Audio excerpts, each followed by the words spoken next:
సుగంధ తైలము కంటే మంచి పేరు, అసుగంధ తైలము కన్నా మంచి పేరు ఉంటుంది ఆ మనిషికి. సరే, దైవజనుడు భక్సింగ్ గారు దావీదు సమాధి దగ్గరికి వెళ్ళాడంట. వెళ్ళినప్పుడు అక్కడ హెబ్రీ భాషలో ఆ సమాధి మీద ఒక మాట ఉందంట. దాన్ని తెలుగులో చెప్తున్నాను, అందరు పలకండి. మన సమాధుల మీద ఏమేమి రాసుకుంటామో, ఏం రాసుకుంటారండి మీరు? దొంగ మాట రాయకండి దయచేసి. మీరు సచ్చినాక, మీకు అర్థమైందో లేదో, మీరు సచ్చినాక మీ బొందలగడ గడ, మీ బొందగాడ, నీ బొంద మీద ఏ మాట అంటే ఆ మాట బైబిల్లో దొంగతనం చేసి రాయమాక. నువ్వు బతికినంతకాలం పనికిమాల బతుకు, పంది బతుకు బతికితివి, సమాధి మీద వాక్యమా?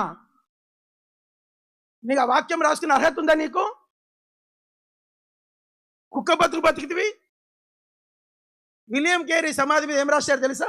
విలియం కేరీ, వాళ్ళకంటే ఏం పేరు? ఆయన పేరు విలియం కే. బైబిల్ 46 భాషల్లో బైబిల్ తర్జుమా చేశాను.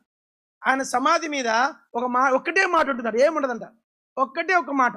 మీరు ఎవరైనా కలకటాకి వెళ్తే సిరిపురం అనే ఊరు ఉంటుంది. ఆ సిరిపురం దగ్గర ఆయన సేవ చేసి చనిపోయిన స్థలం చర్చి ఉంటుంది. ఆ చర్చి బయట చిన్న కాంపౌండ్లో సమాధుల తోట ఉంటుంది. ఆ సమాధి తోటలో ఆయన సమాధి మీద ఒక మాట, ఒకటే మాట అంట, చిన్న మాట. అందరు చెప్పండి, దౌర్భాగ్యుడైన, పలకరండే, దౌర్భాగ్యుడైన పాపి క్షమించబడెను. దే విచర్డ్ sinner but he is forgiven. ఇంకంత మించి ఏం రాసుకోలేదంటారు. మీరు మీ బొంద మీద ఇన్ని వాక్యాలు రాస్తారు.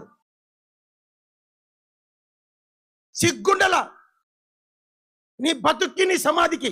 నేను ఎవడు పడితే వాళ్ళ సమాధి కూడా పోను. నేను మీకు తెలుసలేదు, వాడు చచ్చేటప్పుడు ఆత్మీయంగా చచ్చిపోతేనే సమాధికి పోతా, లేకుంటే పోను నేను. వాడు చచ్చినప్పుడు వాడు ఆత్మీయంగా వాడు చస్తేనే సమాధి అటెండ్ అవుతా నేను.